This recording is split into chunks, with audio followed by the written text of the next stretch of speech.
We at the CPR Worldwide Media Network, your constitutional patriot radio station, would like to take a moment to reach out to a portion of our listening audience. To the NSA, the mainstream media, to liberals masquerading as conservatives who would like to see us off the air, and to those who are spinning their wheels trying to take us down, we have a special message just for you. At the CPR Worldwide Media Network, we're happy to be your 24/7, 365 obsession because, while you have your little panties in a wad, we're speaking truth to power, telling real conservatives what you don't want them to hear, the truth, and we're not gonna stop. Now then, back under your collective bridges with the rest of your fellow trolls, and oh yes, thanks for listening to CPR. This is a station identification moment.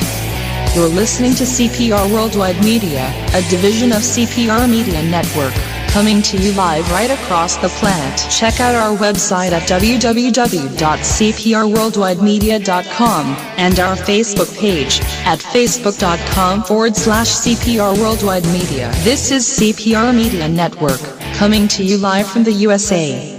Well, looky here, a new listener. Hey, this ain't your little sister's radio station.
You're listening to Right Side Patriots on CPR Worldwide Media.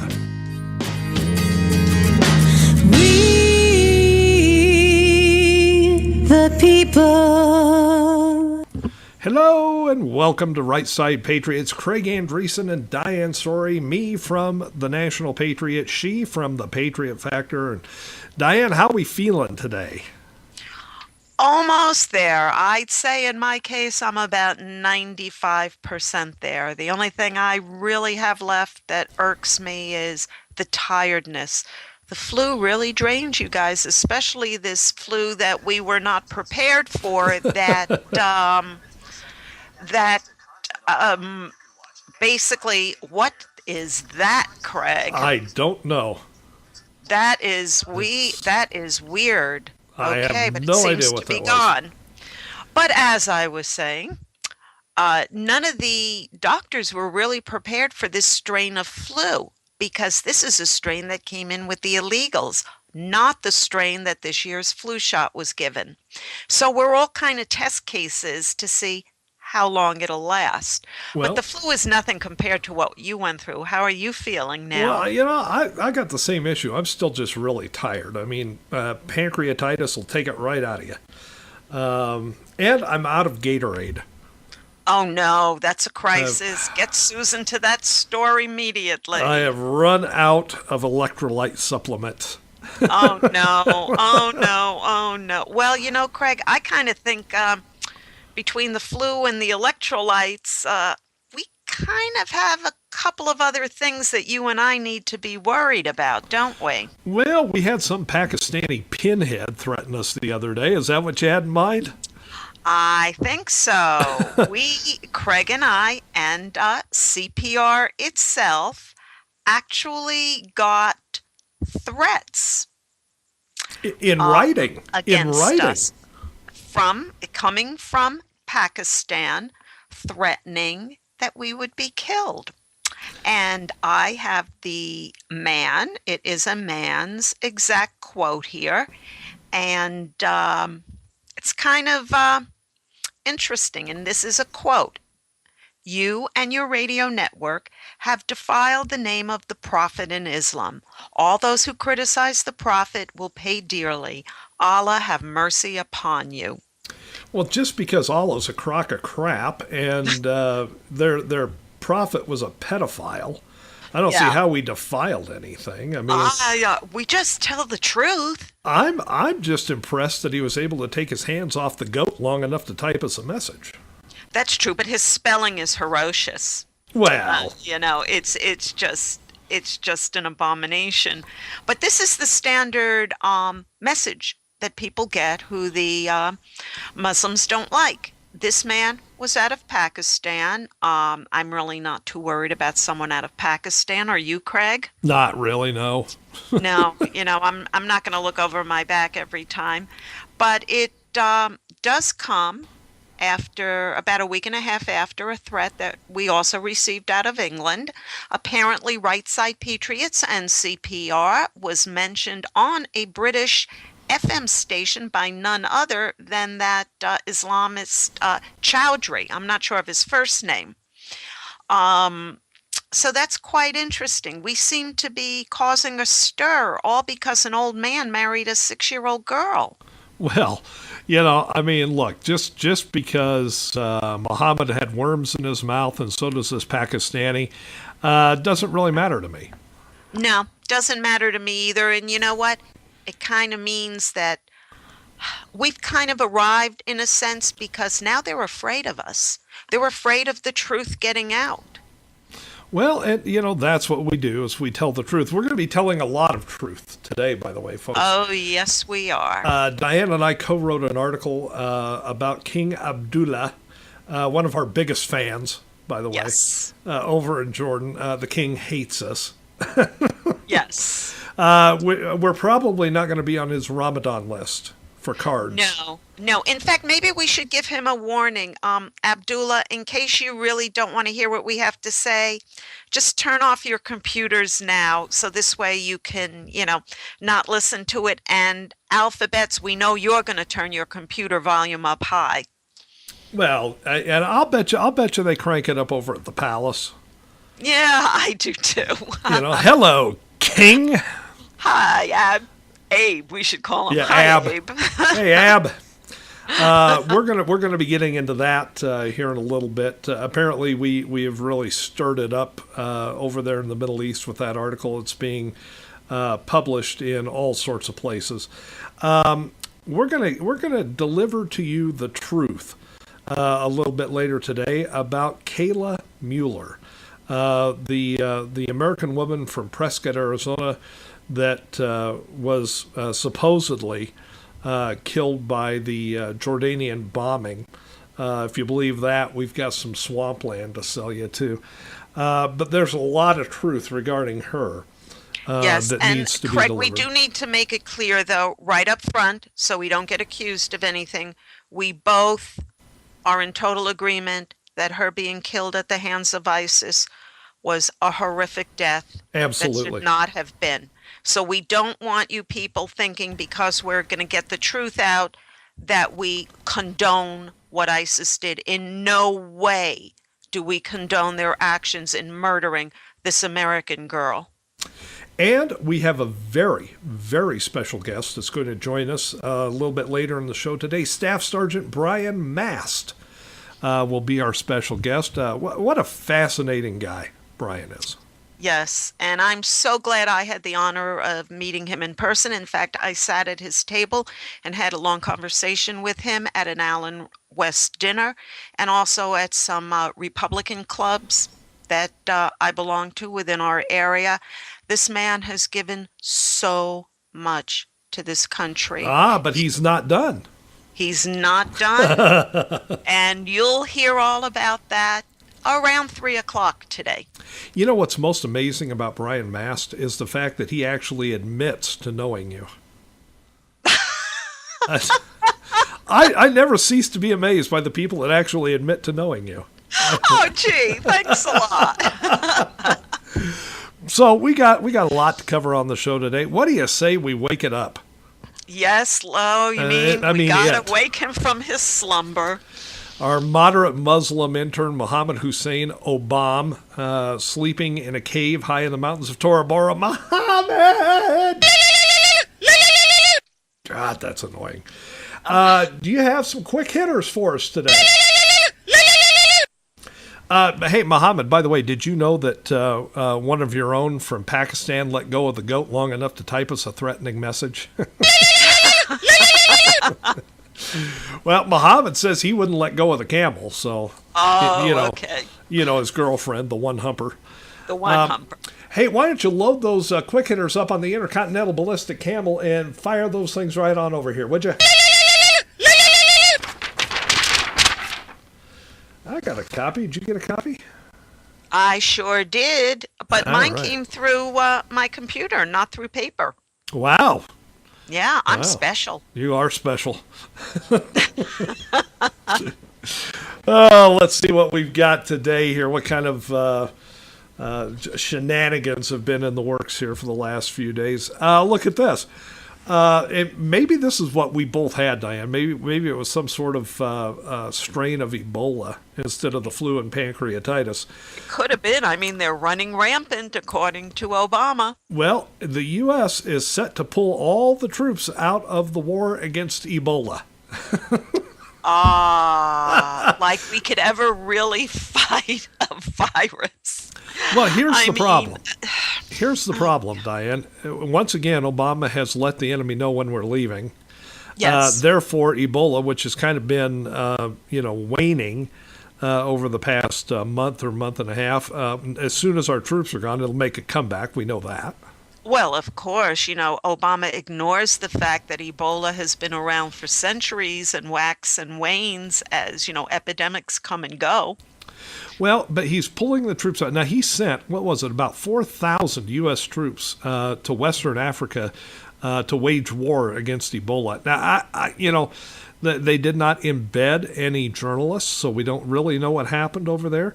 I'm assuming, just as Obama has done in Afghanistan and in Iraq, he will leave a lot of military hardware behind that the Ebola will surely get their hands on that. Yeah. Oh, absolutely. Actually, he deployed 2,800 troops.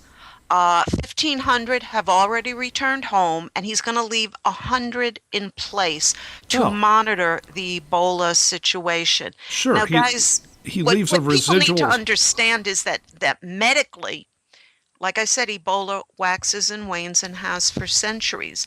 People have called it by different names, but Ebola is as common over in that part of the world as, let's say, the common cold is here.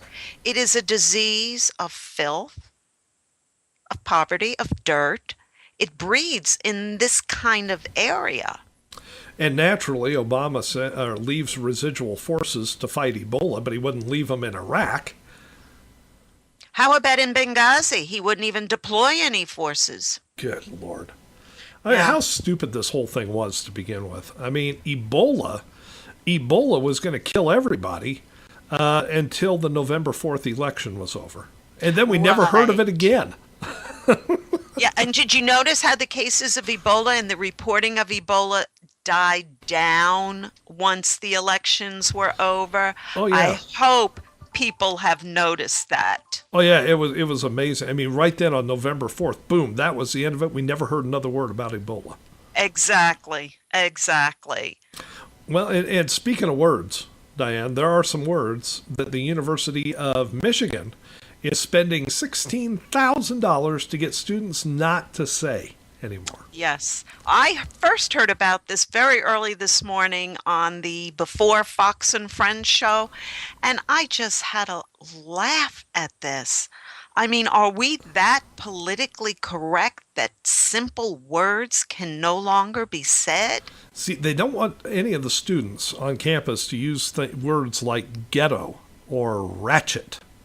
Or illegal alien or gypped. Gypped? What's gypped. wrong with saying, I got gypped out of something? I guess the gypsies are offended. It could be. I mean, how many gypsies do they have on campus at the University of Michigan, for God's sakes? Yes, and now they don't even also want you to say rape, because some kids are using it as an example that they give. The test raped me. Now, that doesn't mean the test physically ripped their clothes off and raped them. It means the test, like, drained them of everything.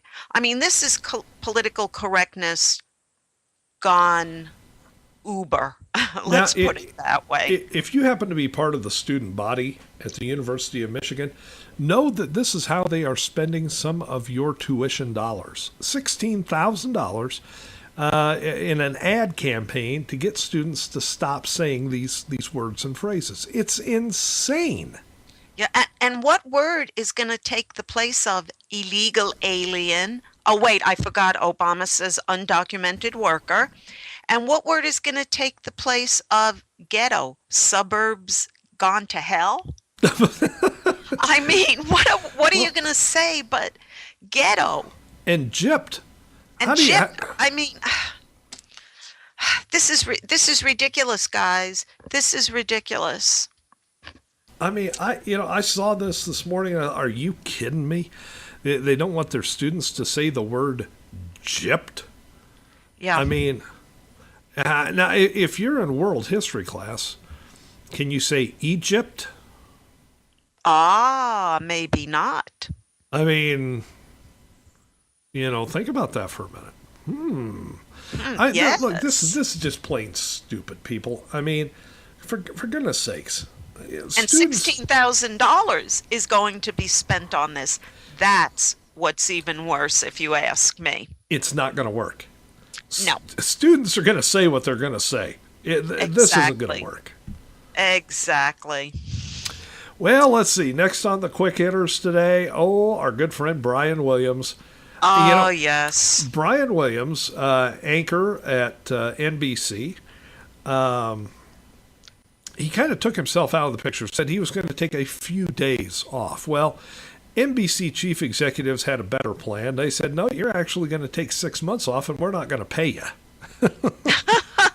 I gotta love it. And by the way, folks, if you occasionally hear some little background voices, what's happening is our dear friend Mohammed sent me these links with active videos in them. Oh, well, how nice of him.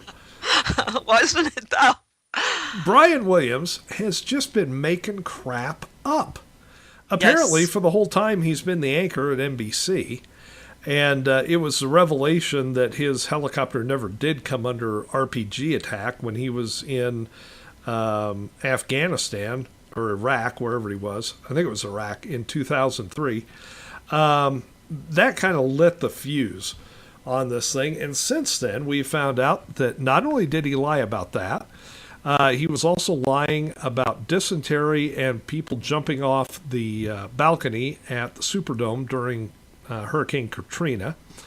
Yes. There is some question as to whether a story he told about being robbed at gunpoint while selling Christmas trees was true. And there is also some question about a story that he has told about saving a puppy. Oh, yes. I heard about that this morning, but the most grievous of all of them, Craig, and this just came through Fox maybe an hour or so ago, is that he misreported the Iraq War, Bush's war, that he gave erroneous figures on people killed, on actions taken, on the enemy killed. In other words, he did the bidding for the enemy. Nothing surprises me when it comes to the mainstream media. Tom Brokaw said he should be fired. Dan Rather, who has a dubious history with the truth on his own, defended Brian Williams. Oh, well, of course. He's a fine, upstanding young man. Yes. I mean, here's the thing, folks. You've got liberals in Congress that just make crap up. You got a liberal in the Oval Office that just makes crap up. So why wouldn't liberals in the mainstream media do the same thing? This man should have been fired the first time. the first time. But you know what? He brought this on himself because people had forgotten all about this when he first reported on the helicopter incident. But he kept bringing it up on talk shows. Since when are newsmen, journalists, supposed to be on shows like Letterman and such? You're not a celebrity. You're a reporter. You're there to give the news alone. You're not there to promote yourself. And that's what some are saying Williams has made himself out to be now, a celebrity. Well, and I'm going to show my age a little bit here, but I can remember when Chet Huntley and David Brinkley used to show up on The Tonight Show from time to time. I remember Brokaw being a guest not only on The Tonight Show, but on Letterman. I don't believe, and I remember Dan Rather doing it. I don't remember Walter Cronkite ever doing that. But, it's not unheard of for the anchor of the nightly news, whatever network it might be, to, from time to time, show up as a guest on a talk show. No, a talk show, yes, a talk show like Hannity or the Kelly Files, yes, that I can understand. But a late night, yeah, but I mean, it's happened. It's happened in the past. Show, it kind of, in my opinion, it kind of takes away from the journalistic aspect and integrity of what they're supposed to be doing.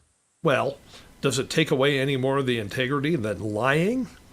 No, I think lying kind of does it all. And the puppy thing, I wanted to punch him in the nose for that one. But no, Brokaw, there I go again. Williams has serious issues. If his whole existence as a news anchor has been based on lies, he's got some serious mental issues there. I got to tell you, though, I am loving all the memes I see on social media. Oh, yes. Him. Don't you just Oh, my God. Some of those are cracking me up. I mean, a picture of him in a spacesuit saying he was proud to be the first man on the moon. Yes, or he walked with Armstrong. I saw that one. Yeah. He walked with Armstrong. Saw a photo of him with Abe Lincoln. Yes. And Ulysses Grant. He was there at D-Day. At D-Day. Yep. Yes. Yep.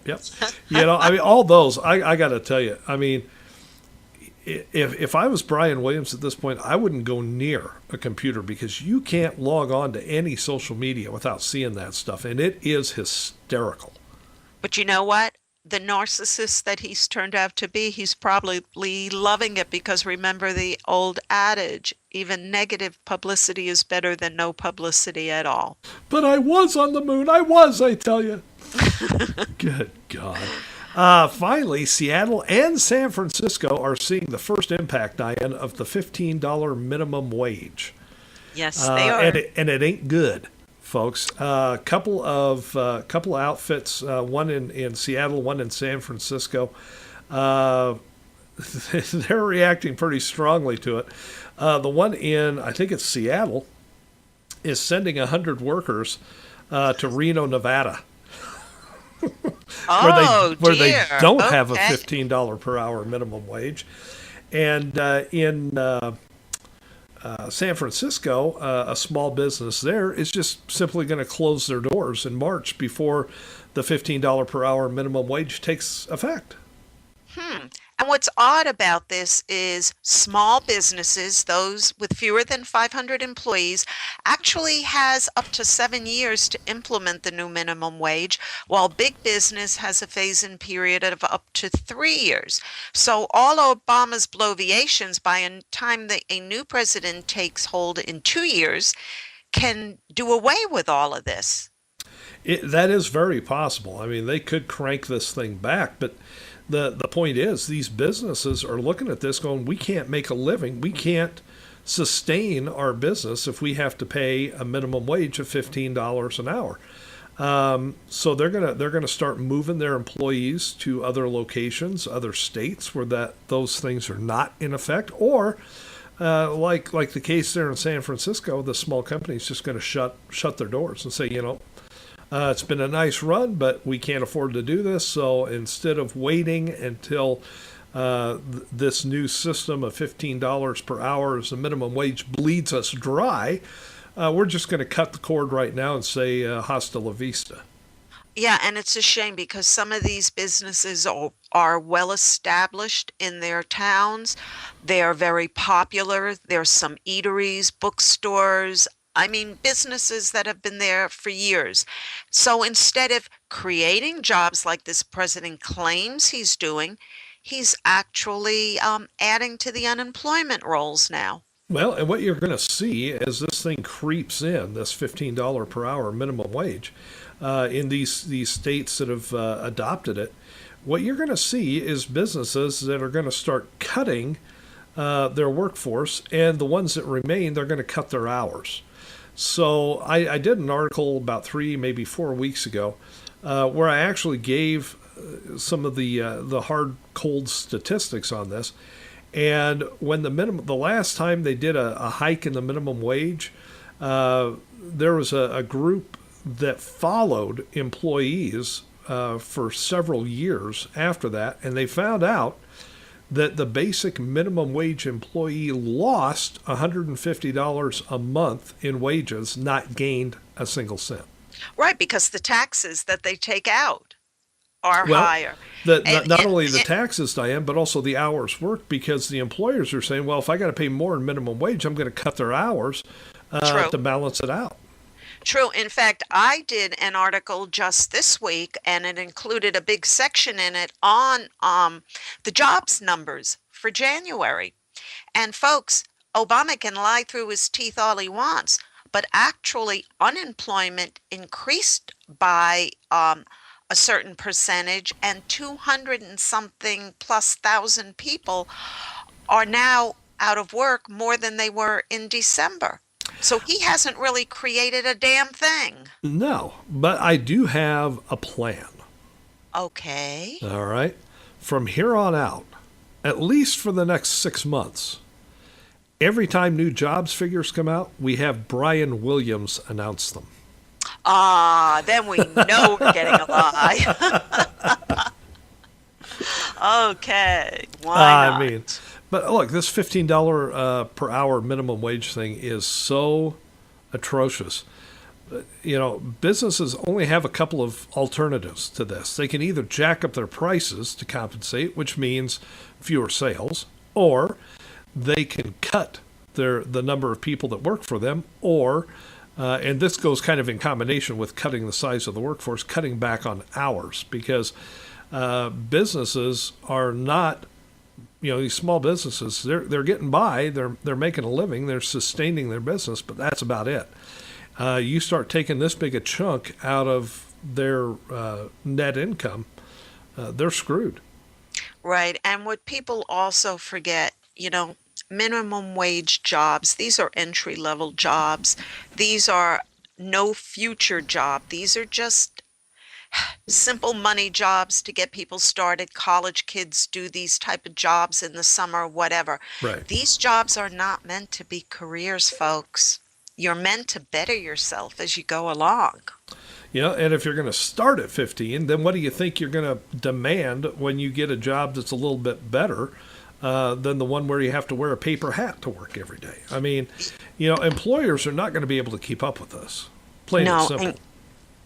And guess what, guys? This $15 minimum wage is really going to hurt the black community, because now the illegals who are now going to be suddenly legal will be competing for these jobs. Because remember, 99.9% of these illegals are not rocket scientists. Well, and so at the now the black community is going to be fighting even for those jobs. And Thank you, Obama. At the same time, Diane, employers do not have to pay Obamacare or the penalty to the illegals.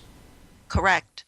But they do if they hire legals. So, guys, just know that he has screwed us again. Well, I'll tell you what, when we come back, we're going to have to take a quick break here, but when we come back, it's all about King Abdulla. So, King, turn up the volume on your laptop there at the palace. We're going to expose you. Yes. Just that simple, folks. And then after that, we'll have Staff Sergeant Brian Mast with us, and Finally, before we wrap things up today, the truth about Kayla Mueller. You don't want to miss any. Why do cities shine so bright? It's the glow of opportunities, of ideas bouncing off one another, of countless people, every one of us, striving to succeed. Right now, in cities everywhere, ideas are being born. New thinking that will put us in awe of what people are capable of. That's what lights cities up. And helping people and their ideas to burn even brighter, so that communities, businesses, and you and I can grow. What if a bank made that its job? For more than 200 years, Citi's job has been to help empower people and business. Now, around the world, it's wherever people gather, wherever ideas come alive. It's wherever you are. The world's city.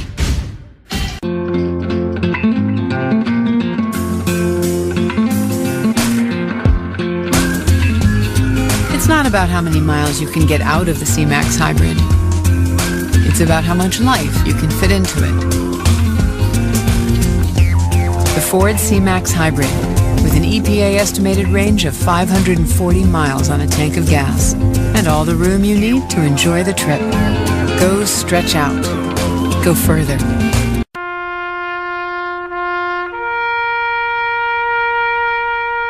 Read something recently worth thinking about.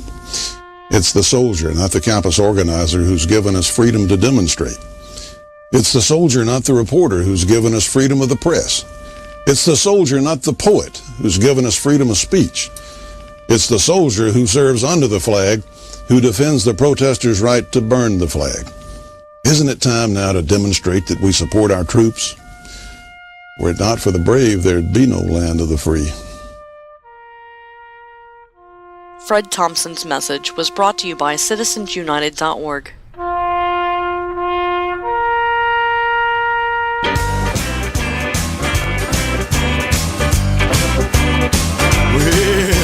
It started back in 1776. We told old King George we were sick of his tricks.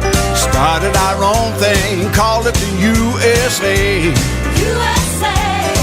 Then things went fine till 1864. We had a little falling out called the Civil War, but we got through that, and once again we were on our way. We saw 2 world wars and the Great Depression. Korea and Vietnam sure made an impression. Presidents lied to us on TV, but look at what we got today. It's an abomination. Yeah, that's what we got. It's an abomination. And you can like it or not. You can't forget about how we did it yesterday. Obama is changing things and doing it his way, and all that I can say is it's an abomination. Yeah. Well, now he doesn't seem to care about the Constitution. That's passé. He's got new solutions, and no need to bother Congress. They just get in his way. With executive orders and a room full of czars, he's taking over banks and building our cars. He wants to run health care and control our take-home pay. His Keynesian ways are increasing our debt. We haven't even seen the start of it yet. Our grandkids are gonna be paying till their dying day for this abomination. Yeah, that's what we got. It's an abomination, and you can like it or not. It's tax, spend, tax. He's gonna break us all, but let's face the facts. He told us what he's gonna do. It's his abomination. Woo.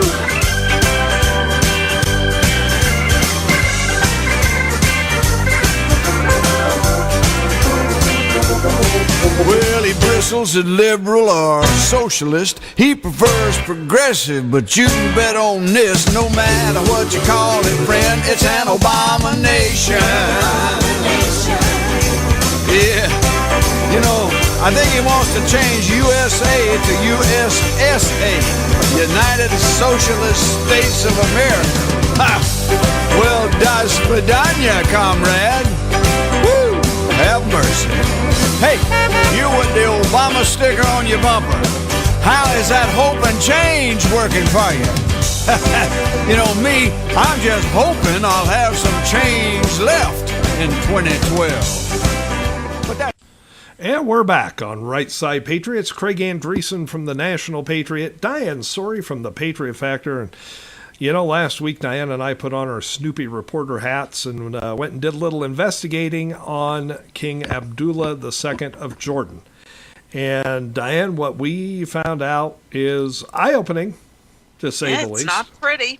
It's not pretty. I mean, he doesn't like us as it is. He's not going to like us after this segment even more. Well, we combined, we went together, we wrote an article, we published it in both blogs. It's in Diane's, thepatriotfactor.blogspot.com, and mine at thenationalpatriot.com. There's been a lot of stuff, and I continue to see it in social media, people making King Abdullah out to be some sort of badass, claiming that he's been flying sorties against ISIS, that he's been dropping the bombs, he's been in the fighter jets and the whole 9 yards. Diane, it's a bunch of propaganda crap, is what it is. Exactly. The photos, guys, that we're all passing around, and I freely admit in the beginning, I was fooled too, because I was so thrilled, like everybody else, that someone was going to take on ISIS. But then the more I looked at the photos and the more I looked at them, and then Craig and I started talking, something didn't sit right about those photos. Well, and even the palace has released a statement that said, quote, "The king is not taking part in the strikes on ISIS. Reports were inaccurate." And inaccurate is a mild understatement in this. Now, you know, there was this photo of him supposedly sitting in the cockpit of a fighter jet. And they said, look, the king's going to go bomb ISIS. Well, the only fighter jets in the arsenal for Jordan are F-16s, folks. That was not an F-16 that he was sitting in. I have been in an F-16. And if you look at the article, we've got a photo, a dual photo, shows a couple of people in an F-16 and King Abdullah in what was supposed to have been an F-16. Well, that's me in the red helmet in the photo above, and that F-16 belongs to the U.S. Air Force Thunderbirds. Abdullah, Diane, was actually sitting in a Black Hawk helicopter.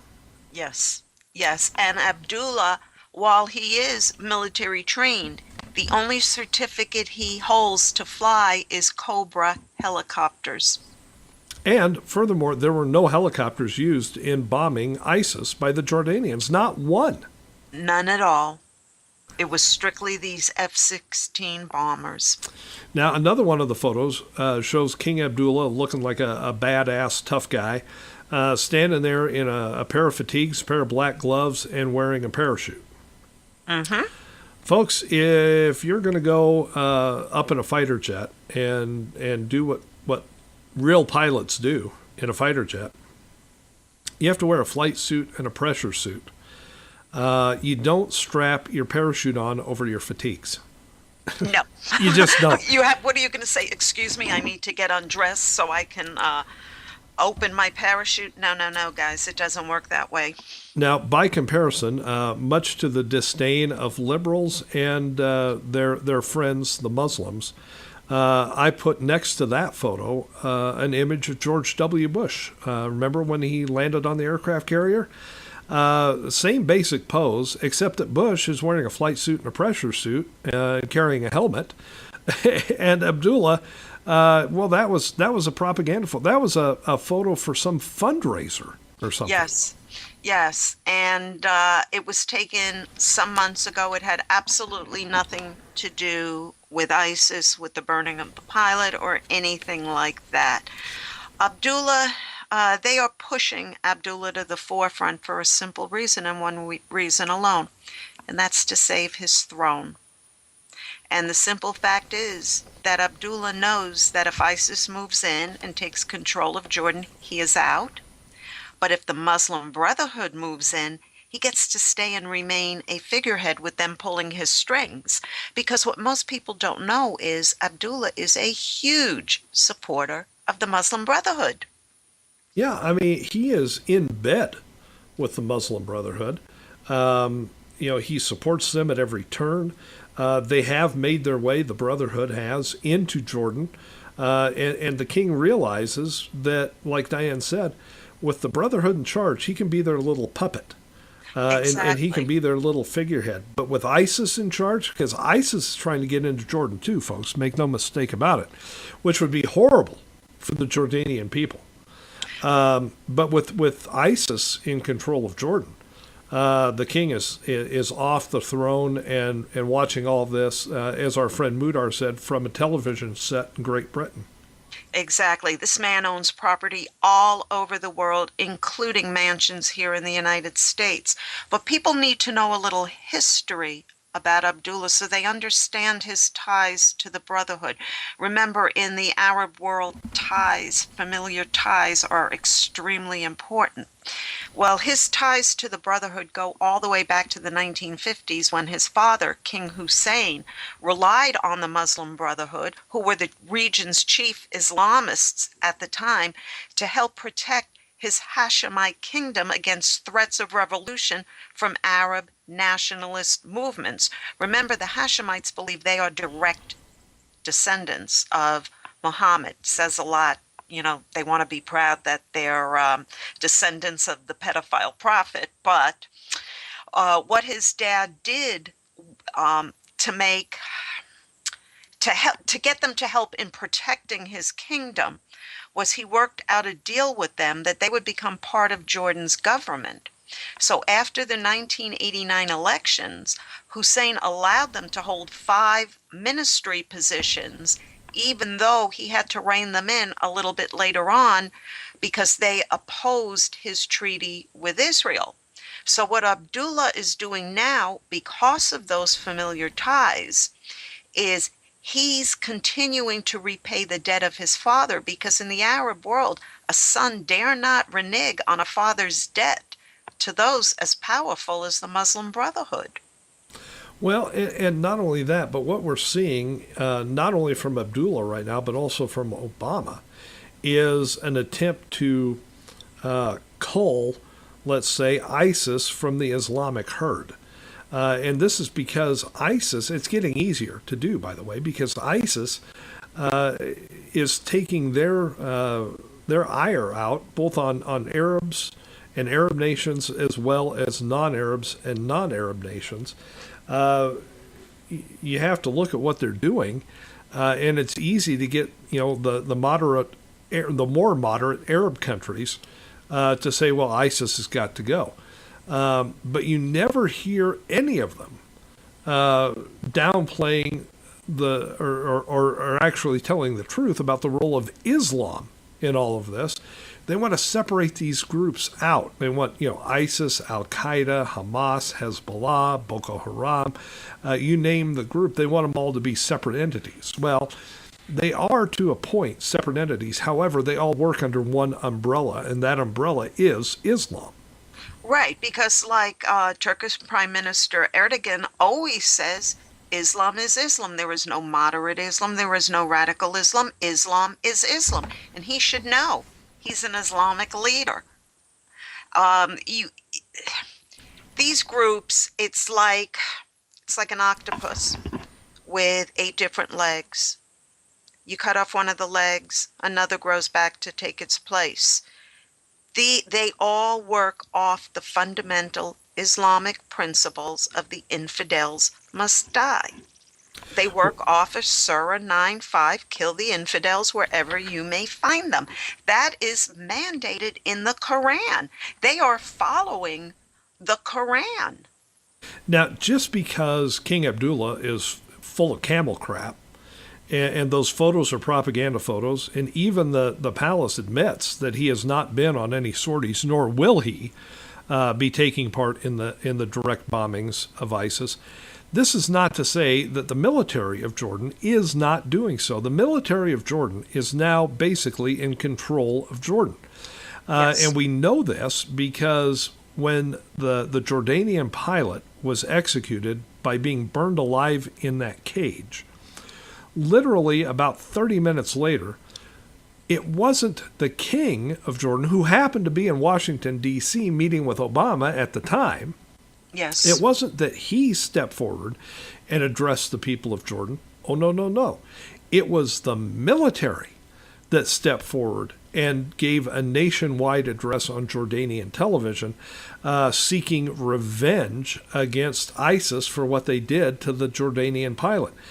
It was not until a couple hours later that Abdulla made a brief, and I mean brief, appearance from the United States on Jordanian TV.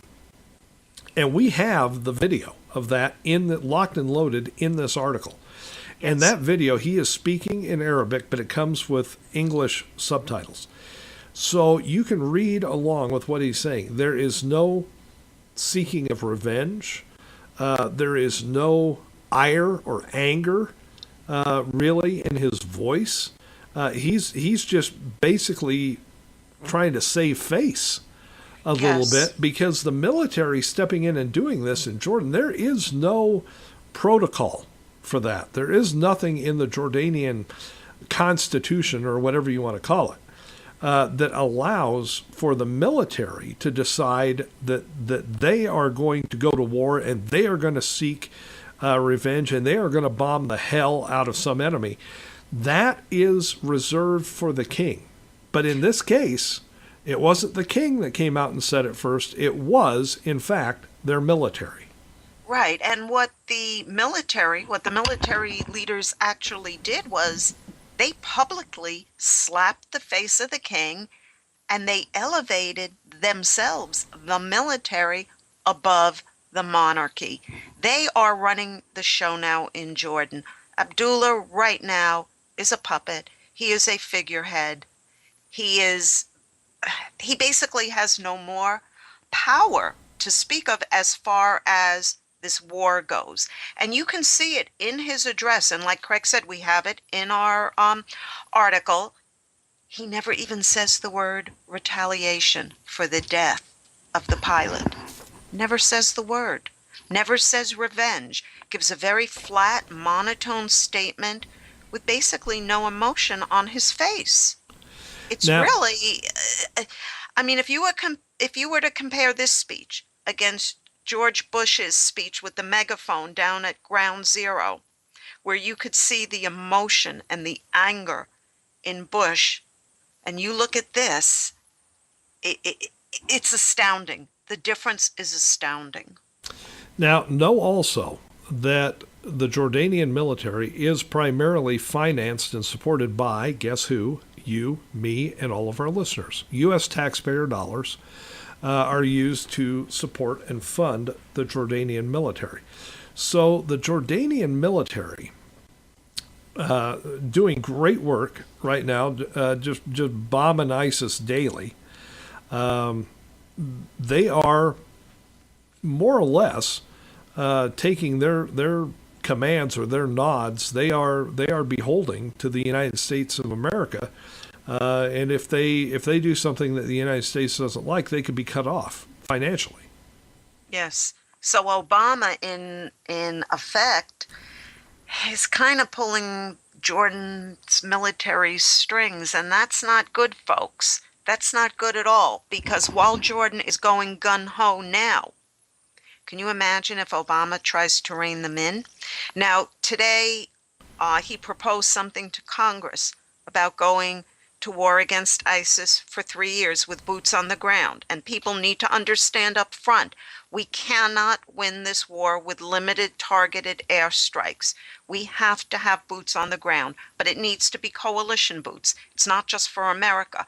But if we had boots on the ground with their hands untied to do the job they were trained to do, we could clear out ISIS in a matter of months between the airstrikes and the ground troops. But Obama put stipulations today on how ground troops were supposed to act.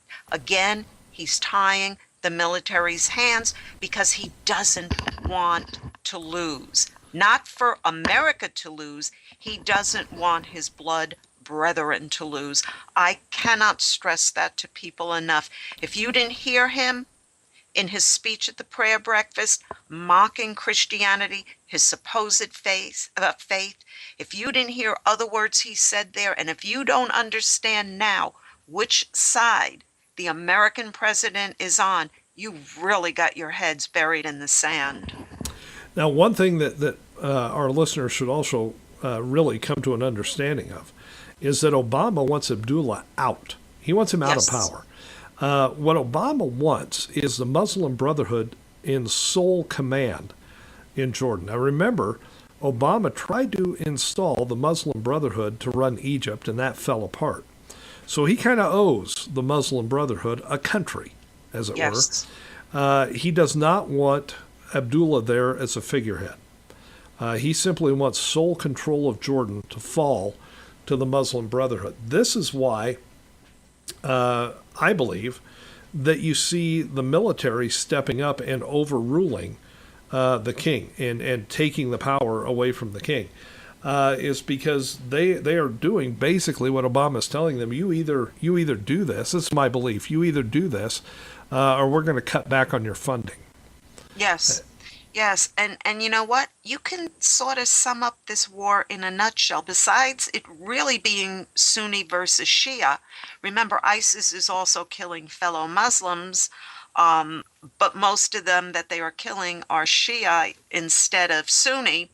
This war of sorts is actually being fought to create a vacuum of power within the growing caliphate, to be filled by the Muslim Brotherhood, meaning that the Muslim Brotherhood, even though the Arab states know they're vicious in their own right, they're still more palatable to the Arab nations than ISIS itself is.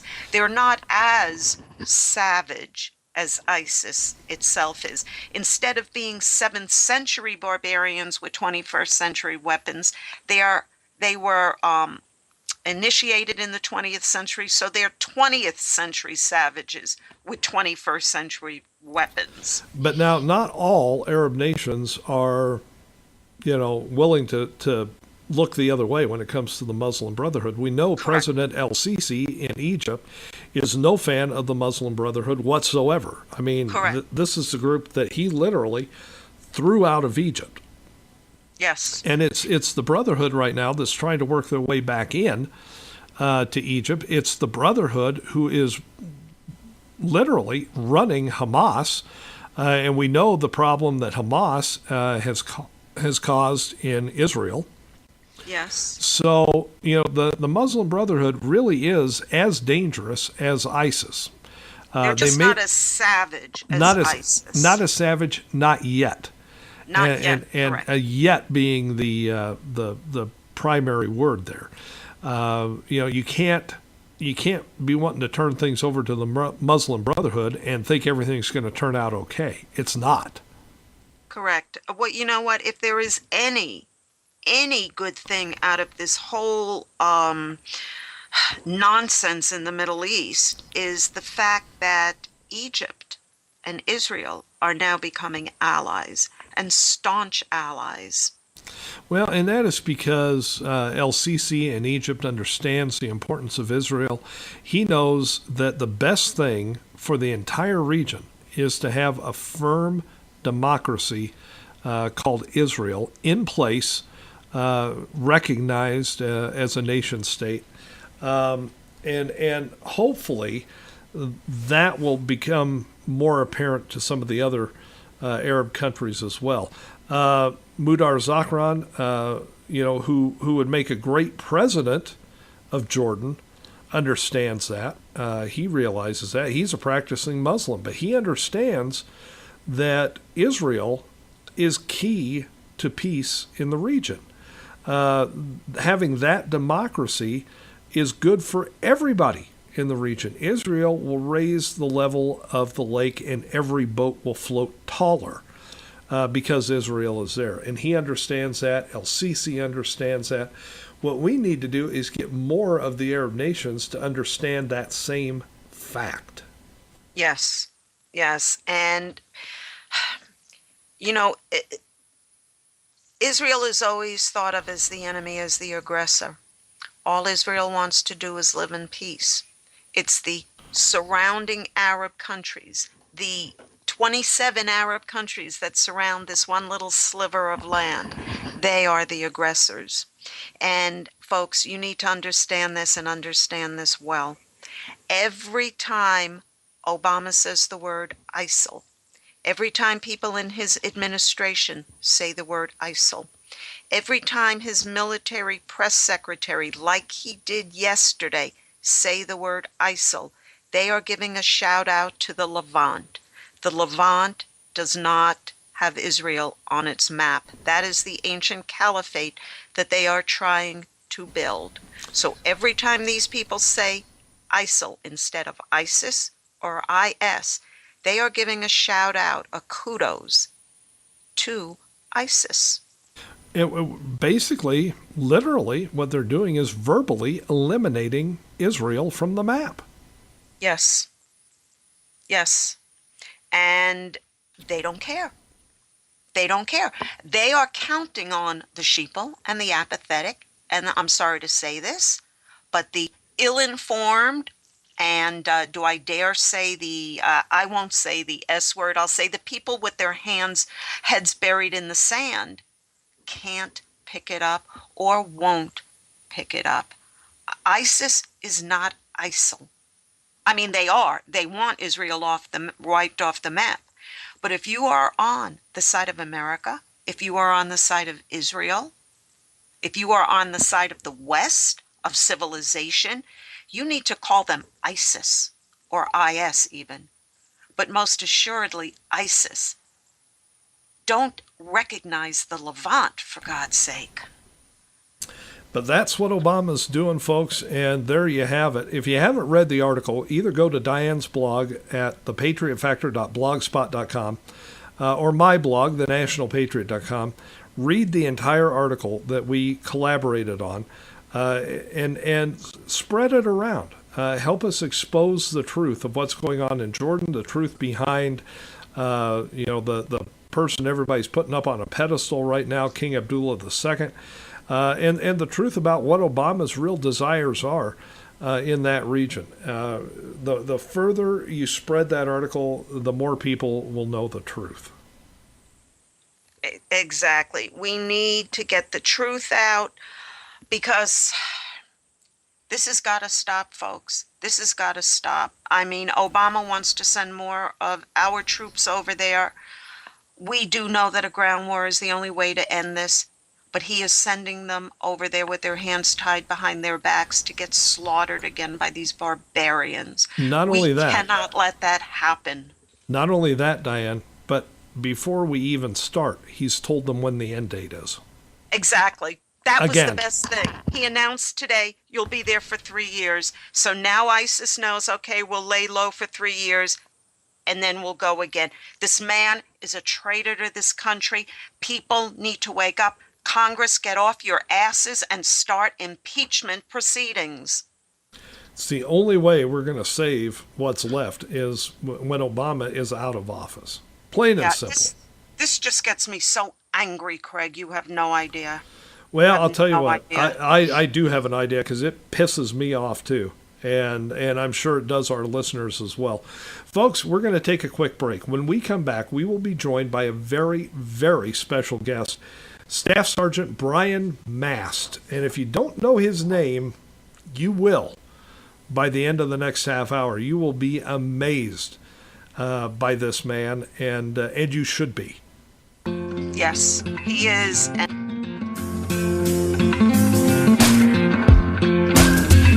The design of the Ford Escape is clearly intended to grab your eye. Oh, and your foot. Huh, ain't that a kick? The Ford Escape with the foot-activated liftgate. Go open up something interesting. Go further.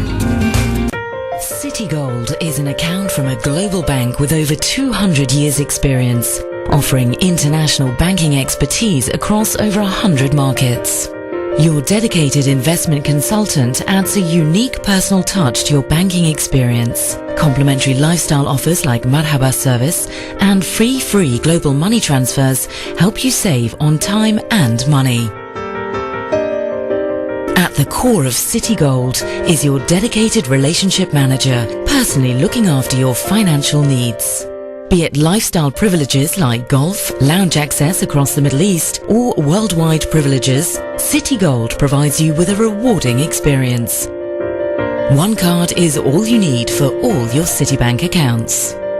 As a Citigold client, you benefit from our international expertise and global reach.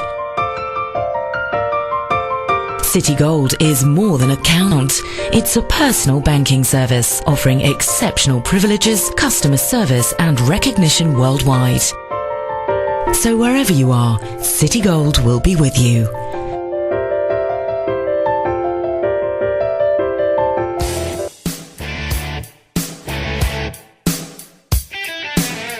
We at the CPR Worldwide Media Network, your constitutional patriot radio station, would like to take a moment to reach out to a portion of our listening audience. To the NSA, the mainstream media, to liberals masquerading as conservatives who would like to see us off the air, and to those who are spinning their wheels trying to take us down, we have a special message just for you. At the CPR Worldwide Media Network, we're happy to be your 24/7, 365 obsession because, while you have your little panties in a wad, we're speaking truth to power, telling real conservatives what you don't want them to hear, the truth, and we're not gonna stop.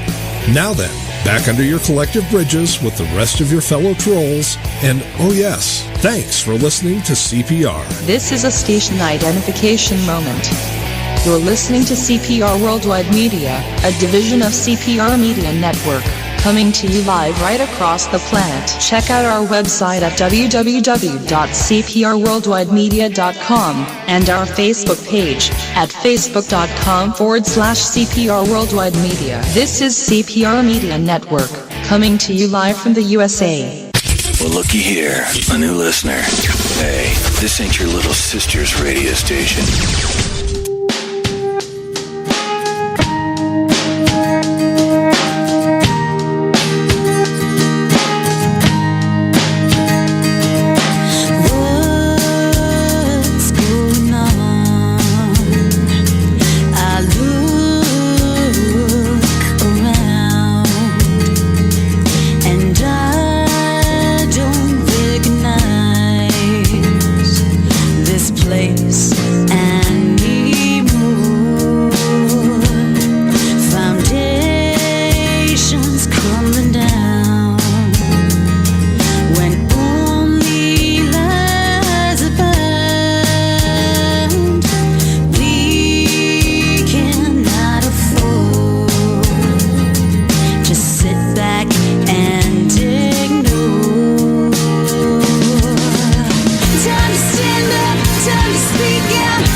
You're listening to the second hour of Right Side Patriots with our special guest, Staff Sgt. Brian Mast. We, the people. And we're back on Right Side Patriots. Craig Andreessen from the National Patriot with Diane Sorey from the Patriot Factor. And Diane, what an honor to have this next guest with us today, Staff Sgt. Brian Mast.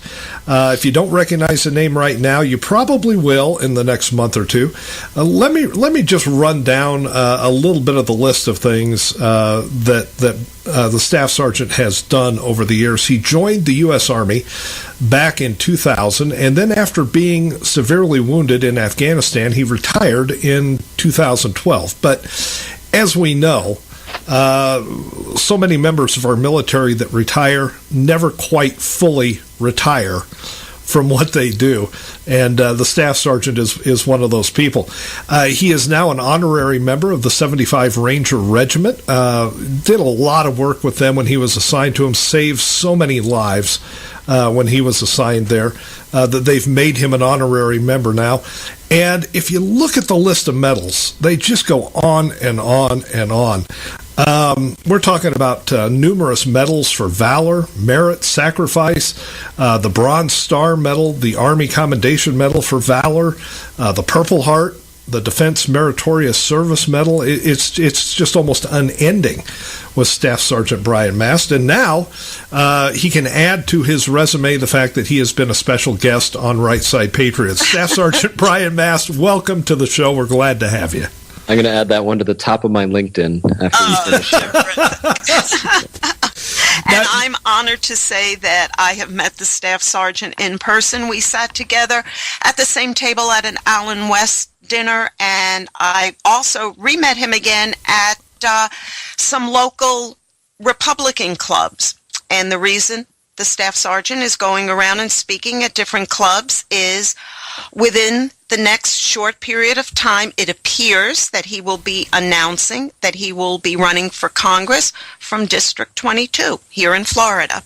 Well, yes, ma'am. Hopefully I didn't give you more than you bargained for him to sit next to me through a whole meal. So. Oh, you were great. We loved it. We loved hearing about your exploits over in the theater of war, and especially what you have been doing since you retired from the Army for our veterans. We salute you for that. It's important that people understand what's going on over there. Absolutely. Yes. Can you tell us briefly why you decided to run for Congress, especially at this point in time when so many people, the way the Obama administration is, they're just running from public service, and here it is, you're delving in head first into this? Well, I think partially that might have to do with the fact that I'm a bomb technician. So bomb technicians inherently, we have a tendency to walk calmly and purposefully towards the dangers that everybody else are running away from. So I guess maybe partially it's in my nature. But as much as I can say it was very intimidating to decide to run for Congress, it was actually a very easy decision. And the reason I say that is this, and I think it kind of plays into the question that so many people ask me about why there's something like 22 to 24 veteran suicides a day that go on between veterans from all of our various wars that we've had throughout the years. And partially, even though it's not a black and white answer to this, I think it has to do with the purpose that we have in our lives. And I tell people often that for me personally, after I was injured and as I'm laying in that hospital bed in Walter Reed, as I'm going through my physical therapy and moving forward in life, I realized very quickly that I couldn't go through life and believe that the best example that I ever set for my kids, I have 2 little boys and I just had a little girl about 10 days ago. The best example that I ever set for my kids is back when I served in the Army. That the best thing that I ever did for my brothers and my sisters that served to my left and right in combat is back when I was in the Army. That the best thing I ever did for the United States of America is back when I was in the Army. I'm 34 years old and I can't go through life thinking that all of those things are solely in my past, and it's completely downhill from here. That's no way to go through life. I need to go through life with the purpose and the knowledge that the best things that I still do for this country are every day still to come. And I go through life believing that. Now, when you declare your candidacy for Congress, what are the top priorities that you're looking at, Brian? People have asked me what committees I might like to be on, and one of them is obviously Veterans Affairs. That would be something that's very close to my heart. Most people, pine to be having to do with anything with armed services committees. So those would be great places that I would love to find myself. I certainly wouldn't anticipate that as if I were to be elected as a freshman congressman, I would certainly get the pick of my litter. But those would be some personal desires that I wouldn't mind finding my way onto. Now, what about the budget end of things? I mean, you're an economics student at Harvard, so does that, does our national debt and the deficit and all that comes with that Do you think your economics work is going to play a part in this?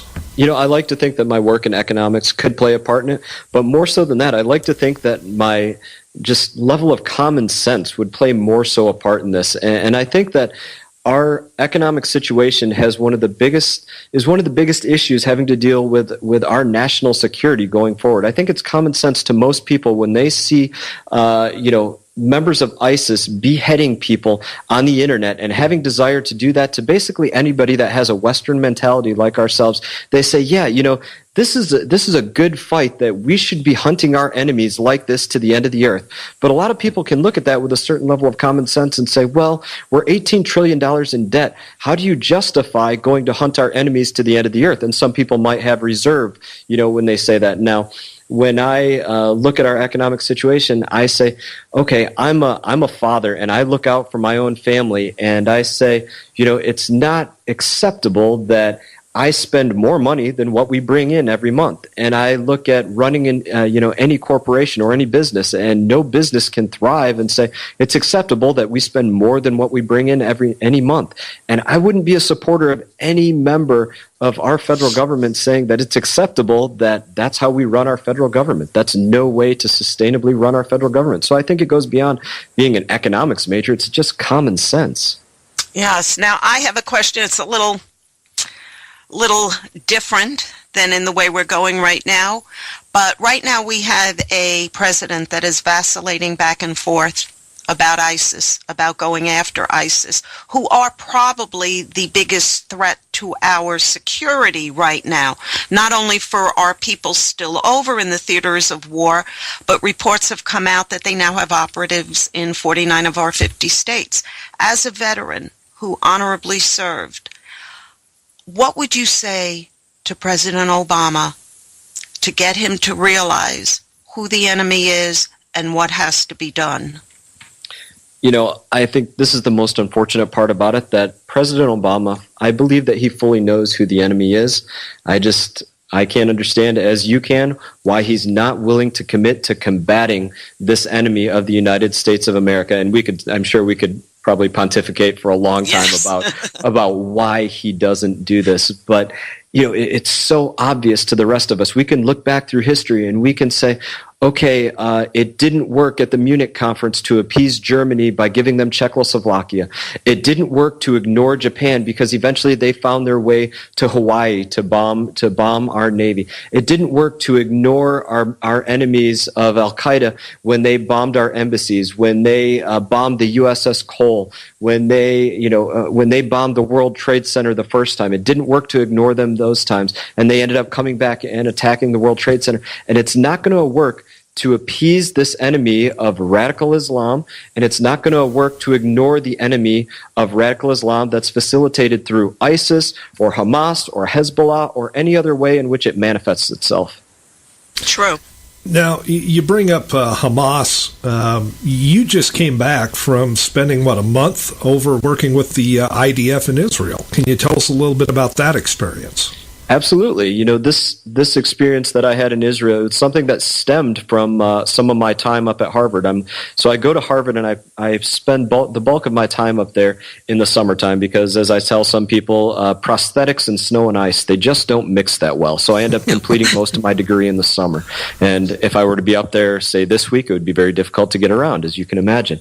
So as I'm up there last summer and I'm out at one of the places kind of in and around Harvard, and I witnessed protests going on, anti-Israeli protests. This is as Israel's being rocketed from Gaza, being inflicted, having casualties inflicted on them for being no aggressor whatsoever.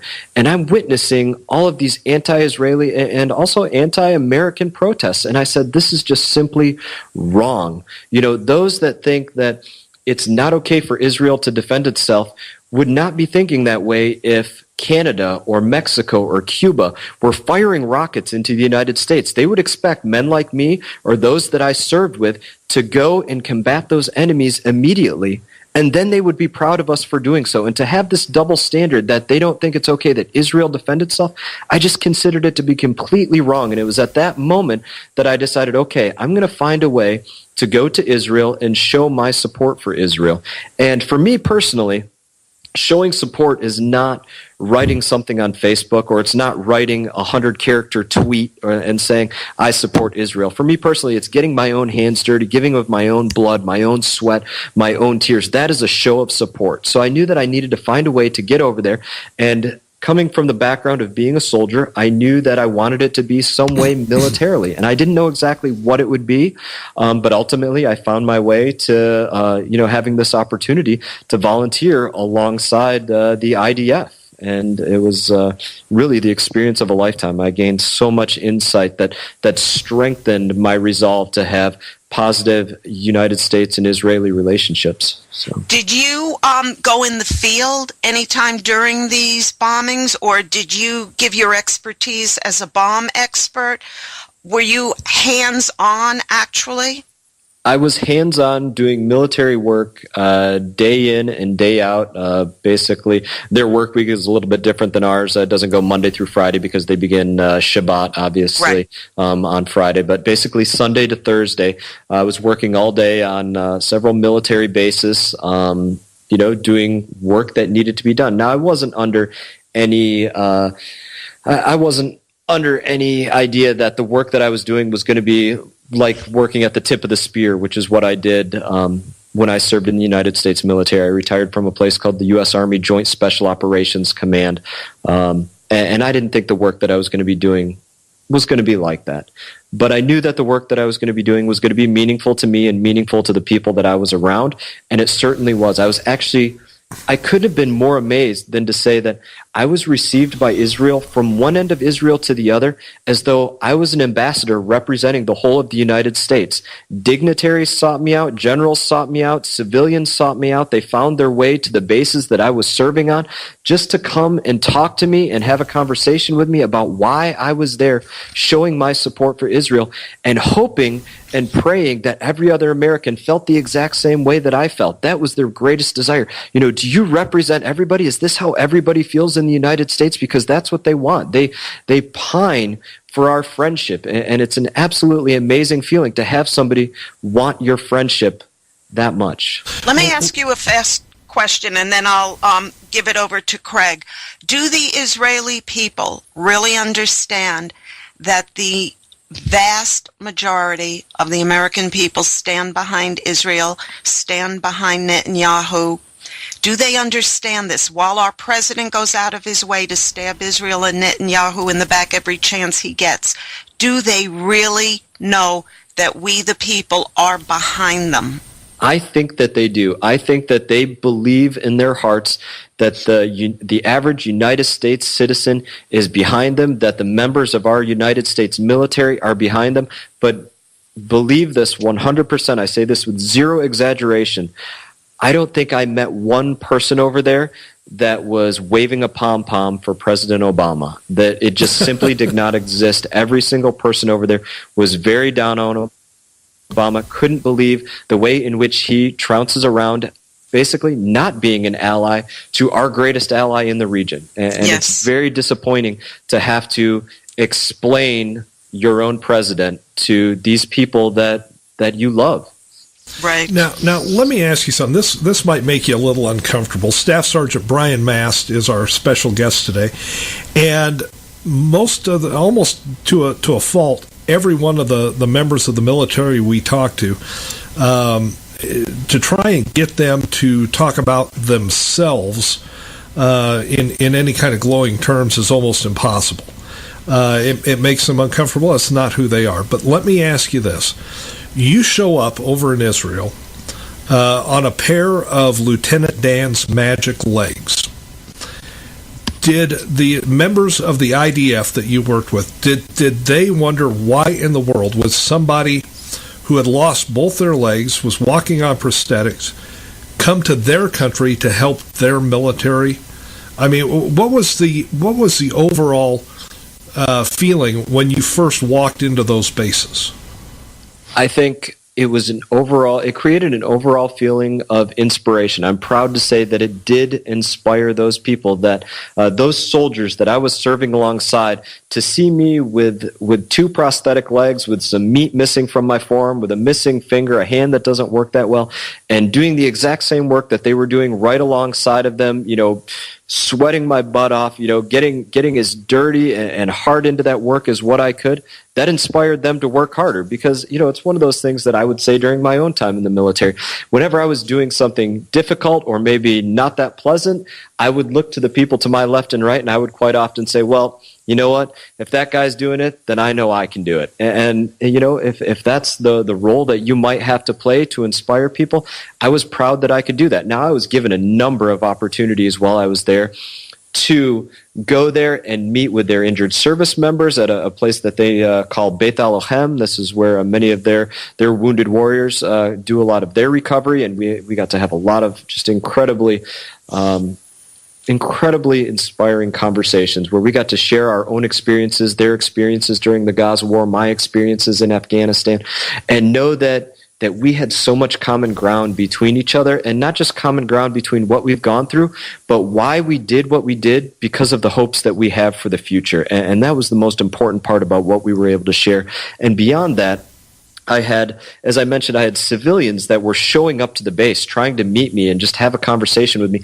I also had service members from around the country that left their posts to come and visit the base that I was at, just to have these exact same conversations with me and say, why are you here? Why are you here supporting us? Why are you here, being away from your own family, from your own wife who's going to deliver in a couple of days? If she could have gone early, it could have happened while I was over there.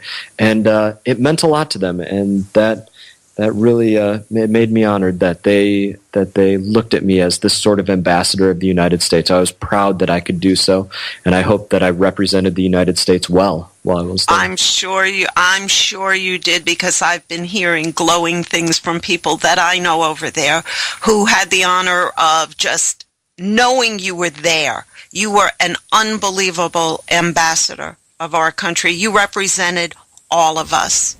I think it's easy to represent our country. Yes, and we cannot thank you enough for your service in Afghanistan, for going to Israel. You have given so much to our country.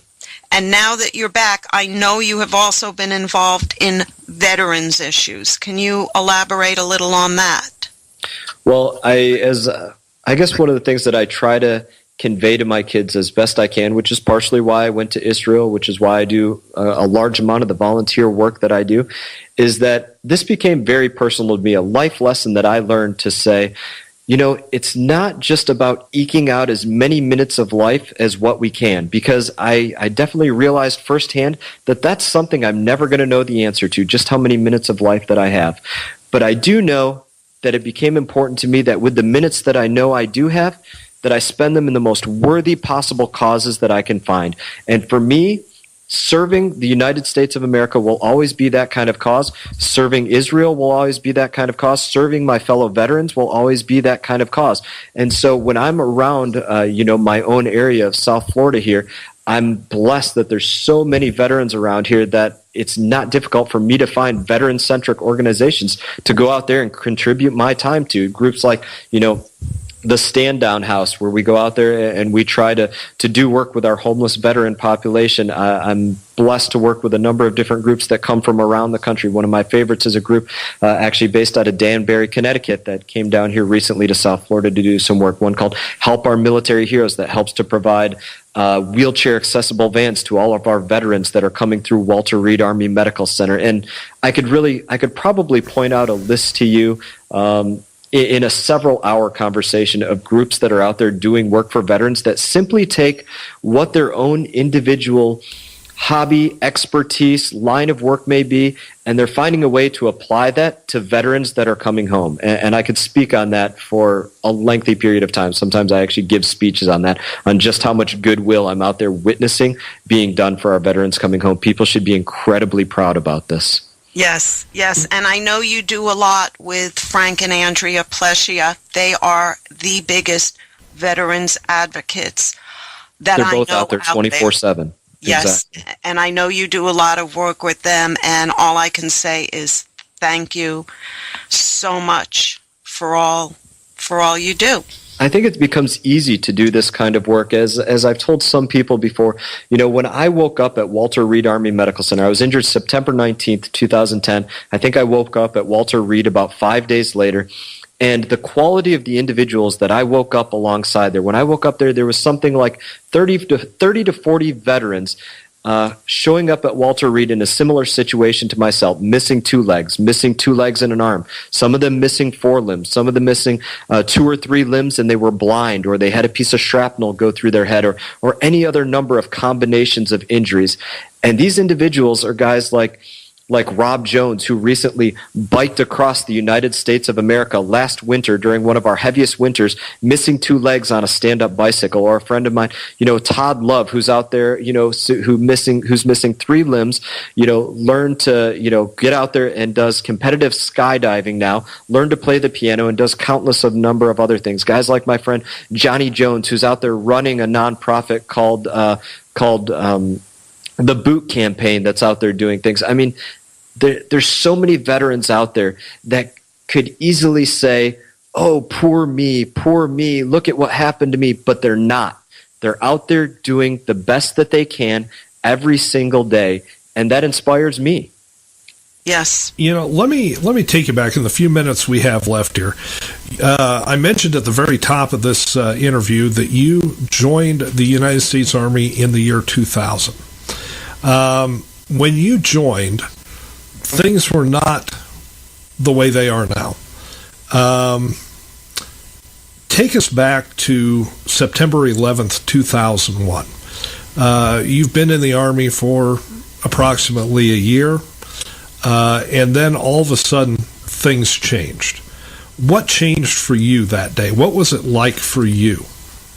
Well, I always loved the Army. I was one of those kids that grew up watching G.I. Joe. I always knew that the Army was the place for me. However, the time that you're speaking of right there, I was actually in the Army Reserves. Right after high school, I enlisted in the Army Reserves. I was a combat engineer down here in Fort Lauderdale, Florida. And after the events of 9/11, shortly after that, my Army Reserve unit got called up, and we ended up going away for a little over a year time. And it was after returning from that year-long, being away with, it was what's known as the 841st Combat Engineer Unit out of Fort Lauderdale, Florida. After returning from that, shortly after that, I decided, the military is the place for me, and I transitioned into active duty military and ended up spending the rest of my adult life essentially in active duty military service to the United States of America. But it was something that, after the events of 9/11, I realized completely that is where I needed to spend 100% of my time in defense of the United States of America, that was my calling, that was where I wanted to be. And even today, despite the fact that I get, the absolute most positive time to spend with my 2 boys and with my wife and with our new little girl, aside from that, there's no place that I'd rather be than to the left or right of those brothers of mine that even today are in harm's way, even as we speak. Yes. People forget that we still do have people there. Now, along with that, so many of our brave men and women have been injured, catastrophic injuries. Now, I have gone on record, I have blogged about it, as has Craig. We blame this president for those injuries because he forced you people to fight with your arms tied behind your backs. He forced you to fight to win the hearts and minds of the enemy instead of you fighting the way you were trained to fight. In other words, to be the victors. Do you see that changing anytime soon now with the rise of ISIS? Because we still have thousands of our troops over in the theater of war. Are their hands still tied behind their backs? This is one of the most unfortunate things that I think I'm going to have to say to you, and that's absolutely not. Under our current administration, I mean, all we can go by is the history that we see. And since the emergence of ISIS, we've seen nothing but backpedaling. And, we saw a withdrawal from Iraq, and now we have, service members gearing up to head back to Iraq something that people long before predicted, that if we leave there prematurely, this is going to become a hotbed like the Sudan, like Afghanistan, like these other places that became terrorist training camps. This is what's going to happen to Iraq. And now we're going to have to send service members to reclaim these places that so many service members gave life and limb to liberate at one point, in the modern history that we're talking about right here. So it couldn't be a more unfortunate thing to say that, no, unfortunately, I don't think as long as this administration is the current administration in power, that we will witness a step up to ISIS to combat this threat. Now, one of the most interesting stories to me personally is that ability to truly own your actions. And this is a big difference that I see between President George Bush and President Barack Obama. I was recently speaking to a Gold Star mother, a mother that lost her son, and she was telling me the story of President Bush, and that basically it was about 12 days before he left office, so no political gain to this whatsoever. She received a phone call from the White House saying, can you be at the White House? I know you wrote a letter to us about 2 years ago saying that you lost your son and you just wanted to have the chance to meet, and I have this chance to meet you before I leave office. Will you come and speak to me? And what she told me was one of the most powerful things I ever heard. She said that when she walked into that room with President Bush, the first words out of his mouth were, I was president when your son was killed, and every single thing that happened to your son is my fault. And I'm sorry.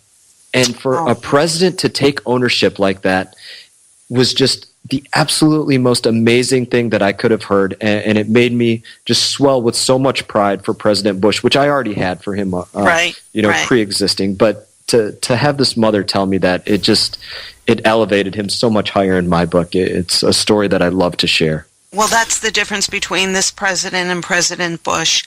President Bush loved, honored, respected our men and women in uniform and our veterans. We couldn't have felt that more. Yes, this president does not. Craig? I have another story about that if you want to hear it. And It's something that became obvious to me.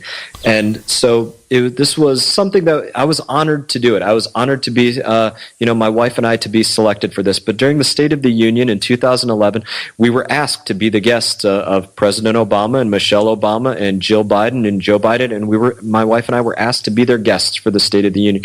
And it's an honor for any service member to be invited by the Commander-in-Chief to the White House, to the Capitol, to be a guest at the State of the Union address. And we couldn't have been more happy to be a guest that night. But if you fast forward in life, we actually received a number of other requests to show up to the White House to basically sit behind the president for different speaking engagements that were going on. And while we were still honored that we had an invitation to the White House, it became very clear by those invitations that it wasn't the purpose of honoring a veteran by inviting him there. It was the purpose of having a decorated veteran with no legs sitting behind the president to, just by virtue of that, show support. And so if you actually fast forward in life, we received an invitation to the most recent inauguration of President Obama. And it was at that point that I was now retired from the military, and I could act more so on my own free will because I was not answering to the Commander-in-Chief.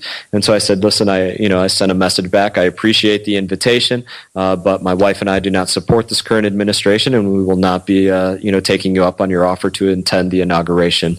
And basically we haven't heard back since. But well, you got replaced this year at the State of the Union by an illegal alien. So that's right. Well, previous to that was an absolutely amazing Army Ranger that I couldn't be more proud of, an Army Sergeant, Corey Remsburg, somebody that I know personally.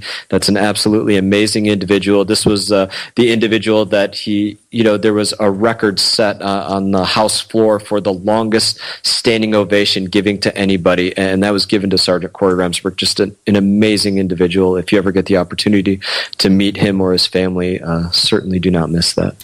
Well, I'll tell you something, Diane, it's just been an absolute pleasure and an honor to have Staff Sergeant Brian Mast as our special guest today on Right Side Patriots.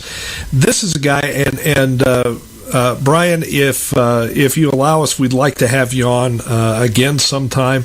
Maybe when you make your official announcement, when you decide to do that, to run for Congress.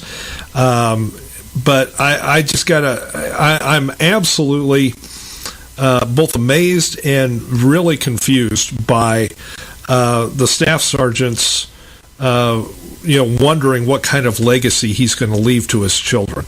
I mean, there is absolutely no end to what this guy is willing to do for our country. The last thing he needs to worry about for the rest of his entire life is what his kids are going to think of him. Yes, well, it's important to all of us, right? Hero. You will always be a hero to your children and to this country, not only for your service, but the fact is, once you left the service, you are continuing on to serve your country. And not many people can do that. And I am happy to say that the district you will be running in does touch in my city.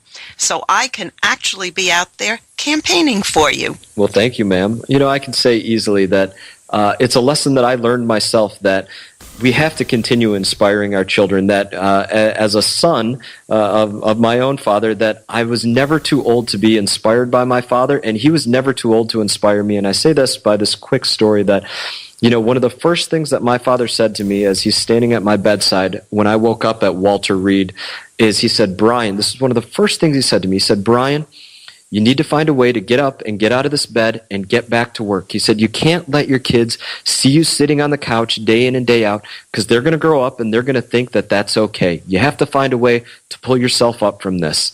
And that was one of the first things that he said to me. Now I tell him, listen, you didn't have to tell me that, Dad. I would have done this anyway. But it made a difference to me, and it inspired me, and it inspires me to go forward doing whatever I do. My father's one of those guys that he's 85 years old. He still works every single day of his life, and I'm proud to say that he'll probably work until the day that he dies. And that's an example that he sets for me, even being 34 years old right now, that I'll probably end up being the exact same way, and I'll be proud to be that way. Well, we're very proud of you. Our country is very proud of you, and I want to be able to say one day that Brian Mast is our United States Congressman, and hopefully that will be in 2016. Thank you, ma'am. Brian, thank you so much for joining us on Right Side Patriots today. All the best to you and your family, and we will be talking again if that's okay with you. Yes, sir. I'd relish the opportunity. Thank you. Fantastic. Terrific. Fantastic. Folks, we got to take a quick break. We'll be right back after this with more on Right Side Patriots. I believe that every single one of us has what it takes to win back-to-back gold. Ski faster than any other human. I believe it's possible to overcome fear. I believe it's possible to destroy stereotypes. To start over, to be the toughest, the strongest, the bravest in the world. When we work together, we can make it all possible. That's why City has donated $500,000 to its Every Step of the Way program, an initiative created to help future athletes reach their full potential through sport programs that inspire us. Like figure skating in Harlem. Like youth enrichment services. Like Team for Tomorrow. The Team USA Stay on the Slopes initiative. Now spread the word and help decide how much of that money goes toward offering personal support and financial assistance to Olympians in need. Promoting the growth of hockey in the U.S. Expanding the sport of luge into new regions. Support for wounded service members. Join Team City and let's turn a world of potential into reality. Go to city.com/everystep and help decide where the money goes. The moment you connect, you're no longer in control. What does this guy want? No claim, no statement. We're facing a nuclear meltdown. This is only the beginning. Black Hat, rated R. However dark the night, however dim our hopes, the light is always there within you. His family gave him hope. You fight harder than those other guys, and you win. His spirit gave him strength. We're gonna die out here. You're not dying! And in his darkest hour, who is the Olympic athlete? His faith would not be broken. Hello, Mother and Father. This will be the first time in 2 years that you'll have heard my voice. I wish you all a Merry Christmas. Your loving son, Louis. On Christmas Day, Experience the unbelievable true story of one man's journey home. You can take it. You can make it. Just gotta believe you can. If I can take it, I can make it. Unbroken, rated PG-13, Christmas Day. Read something recently worth thinking about. It's the soldier, not the campus organizer, who's given us freedom to demonstrate. It's the soldier, not the reporter, who's given us freedom of the press. It's the soldier, not the poet, who's given us freedom of speech. It's the soldier who serves under the flag, who defends the protesters' right to burn the flag. Isn't it time now to demonstrate that we support our troops? Were it not for the brave, there'd be no land of the free. Fred Thompson's message was brought to you by citizensunited.org.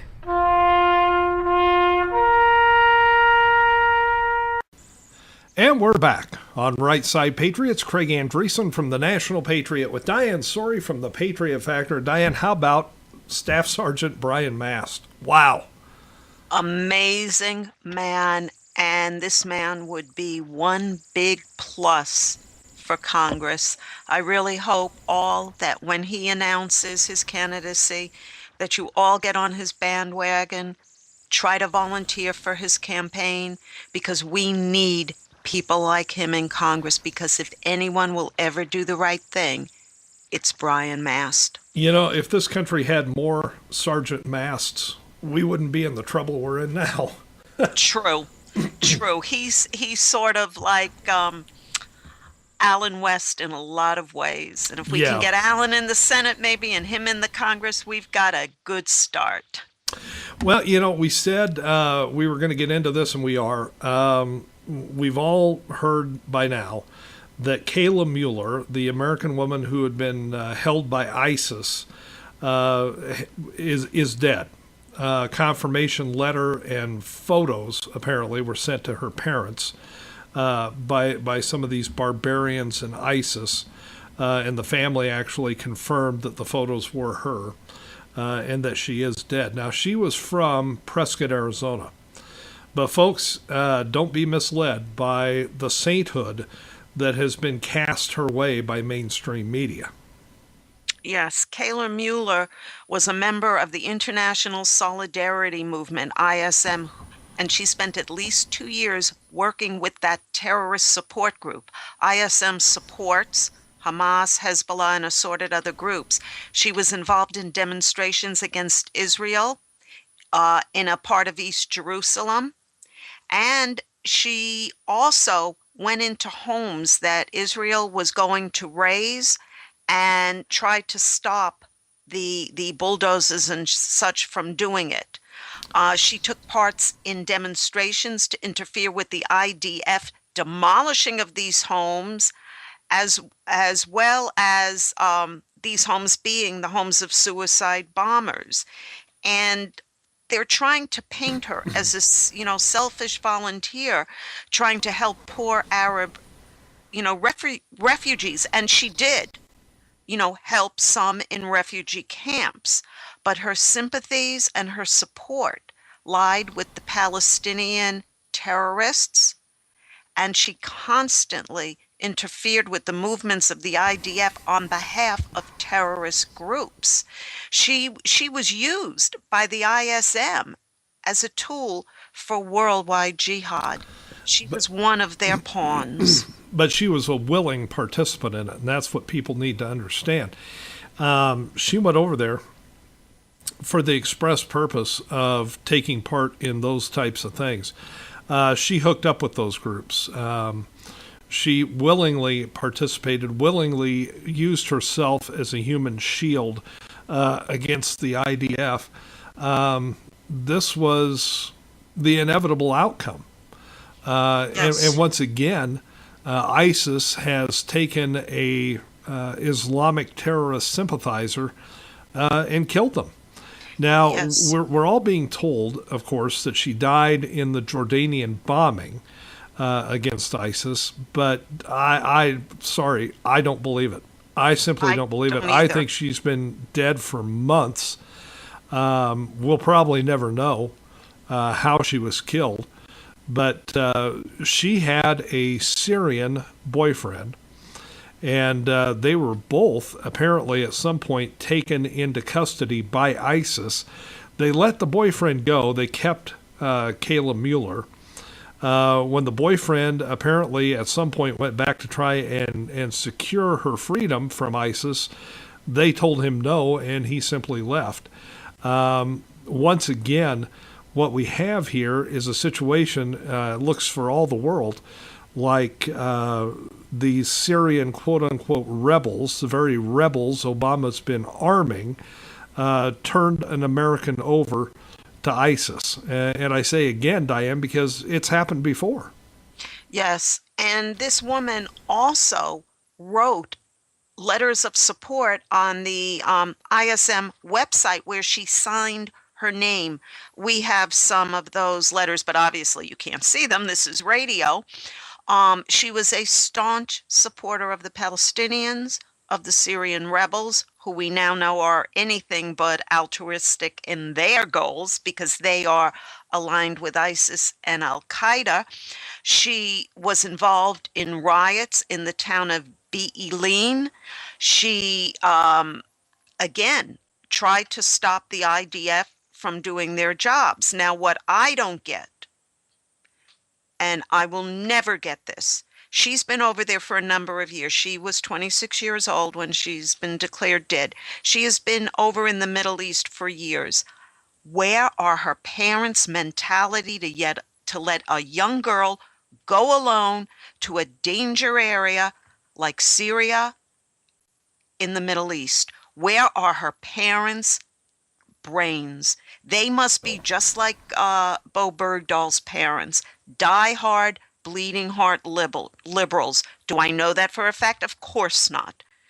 But come on, I have kids that I have my older son who's her age. I get nervous about him going anywhere, even in this country. I'm going to let him go over to the Middle East to live and work amongst the uncivilized? No. No. Now, am I sorry that she died? Absolutely. She was an American. Part of what she did was for good reasons. Part of what she did was not for good reasons. Still, she was an American citizen killed by these barbarians. For that, I am truly sorry. But this woman is not the saint the media is making her out to be. This is another divert and deflect tool.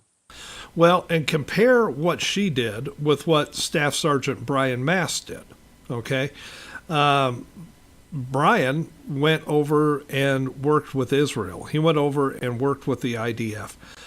He went over as an ambassador of our country and went to work over there with the Israeli military. On the other hand, you've got this Kayla Mueller, who went over there not as an ambassador for our country, but as an ambassador to Islam. She went over there and worked with the Syrian quote-unquote rebels. She worked with Hamas, which for all intents and purposes means she was working with the Muslim Brotherhood. Yes. The priorities. I mean, you just got to look at these priorities. Her priorities were messed up, completely messed up. She was anti-Israeli. She was anti-Jew. She was anti-IDF, pro-Islamic terrorist organizations. I mean, she should never have been killed. But no. I refuse to shed crocodile tears over these people that go over there to befriend the enemy and wind up dead because of it. Yes. Wally Shubat, who has been on our guest on our show numerous times, summed up in his Shubat letter today, his newsletter that both Craig and I received. And he said, quote, Kayla Mueller came from Prescott, Arizona, where she once volunteered at a woman's shelter. Instead of continuing to help those who needed help here in America. She chose to take the ISM's revolutionary path and to embrace part of the worldwide jihad, and she died for it. But let us not mourn her as some type of true altruist. She sought freedom, working to support fascist groups that provide just the opposite for their people, and she paid the ultimate price for her stupidity. That's not my words, that is the words of Wally Chubat, but those words sum it up very well. Do we grieve that an American died? Yes. Do we grieve for why this woman died, what she was doing over there? No. You know, the sad and simple fact of the matter is, she never should have been over there. Correct. And for all those bleeding heart liberals out there that think that somehow by going over there they're going to help any situation at all, think again. What happened to her, what happened to other American journalists, is bound to happen to any and all Americans who go over there and try to support these Islamic terrorist groups. You want to go over there and lend a hand and do the right thing? Do what Staff Sgt. Brian Mast did. Go over there and lend your help to the IDF. Yes. Go over there and lend your help to the people of Israel. They are the ones, the Israelis, they are the ones that are the only true allies we have in the region. They're the ones that are doing the right thing over there. And they are never the ones that start the fight. It's always the Palestinians who lob the first rockets, who throw the first rocks. Israel has every right to defend itself, every right whatsoever. And now they have a great ally in El-Sisi. Well, and hopefully that will grow roots and really take hold. That allegiance between El-Sisi's Egypt and Benjamin Netanyahu's Israel. Netanyahu will be here in less than a month to address a joint session of Congress with or without a handful of liberal Democrats who have vowed not to be there. But you want to hear the truth about the situation over there? That's the speech you want to hear. That is the speech you want to listen to. Folks, in the couple of minutes that we have left here, Diane, we've got a whole new website for CPR. Yes, for both CPR and for Right Side Patriots. We now have our own Right Side Patriots website. Yep. We've got our articles that Diane and I write that are posted on there. We've got videos that are posted on there. We've got the radio archives for Right Side Patriots posted on there. The really kind of neat thing about this is you can go to the CPR website and from there link to the Right Side Patriots. Correct, and vice versa. Let me give you the website for Craig and my new Right Side Patriots website, and guys, it looks really awesome. It's rightside-free.website /right/ and the word home. And guys, we'd love to know what you think about it. Some of you might get a thing that this is a dangerous site. The reason that was posted is because we have the full ISIS video of the burning of the Jordanian soldier and a couple of other things the Muslims don't like. The site is completely safe. There are no viruses in there. There are no Trojans or malware in there. This was just a warning, like what they did to Barracuda Brigade, unfortunately, a few months ago, the Sarah Palin site. And also the CPR has a brand new website. Craig, let me get that. Well, let me just tell people briefly about that new CPR site, too. It's more than just a website for a radio network. It is a social media site. There are games for gamers on that site. There is all sorts of things, and we're continually adding to it, which means that site is just going to get better and better and better and better.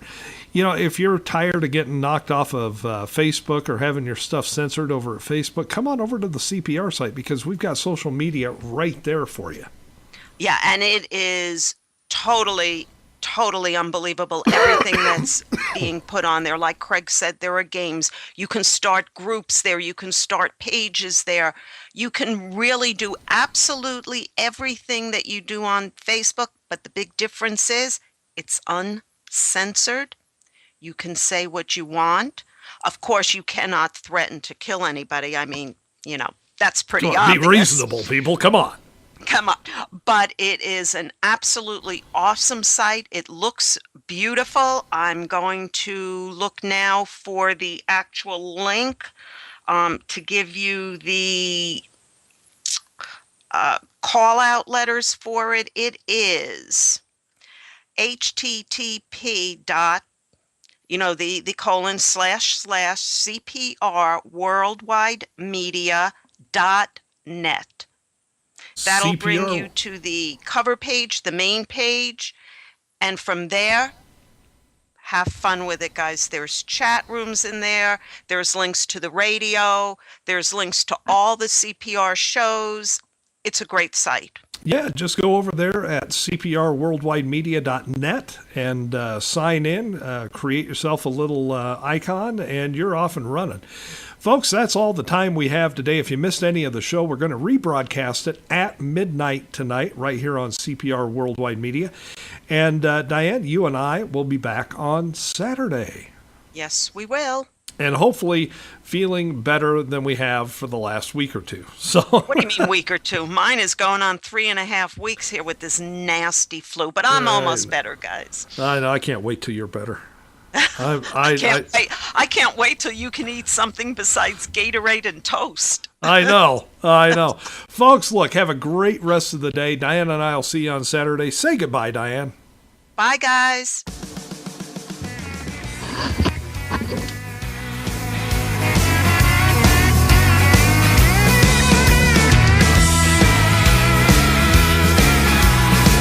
Go find a network wants to treat me right. Y'all can take the change and stick it out of sight. Don't tread on me. Don't you tread on me. Hey, are you ready for some good news? We're gonna take back our country. Well, it used to be easy, get a place, build a house. Now the EPA said no, that's the home of the blue mouse. Don't tread on me. Don't you tread on me. We're gonna use some common sense and we're gonna take back our country. Well, they've beaten to death that pole race horse. This politically correct thing has run its course. Don't tread on me. Don't you tread on me. Hey, are you ready for some good news? We're gonna take back our country.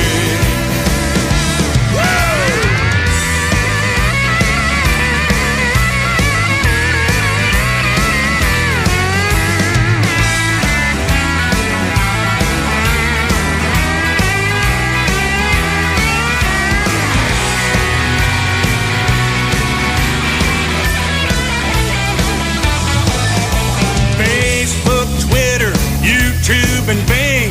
Lots of divorces from showing them bang. Why don't you mind your own business? That's good advice. Mind your own business. Dad got it right. But if you mind your business, then you won't be minding mine. Every sign says for sale, for lease. Price reduced. Make an offer, please. Don't tread on me. Don't you tread on me. Hey, are you ready for some good news? We're gonna take back our country. There's no way today we could build Boulder Dam. There'd be way too many government permit scams. Don't tread on me. Don't you tread on me. Hey, are you ready for the good news? We're gonna take back this country. Hey, Barack, pack your bags, head to Chicago. Take your teleprompter with you so you'll know where to go. Don't move it all over, move it all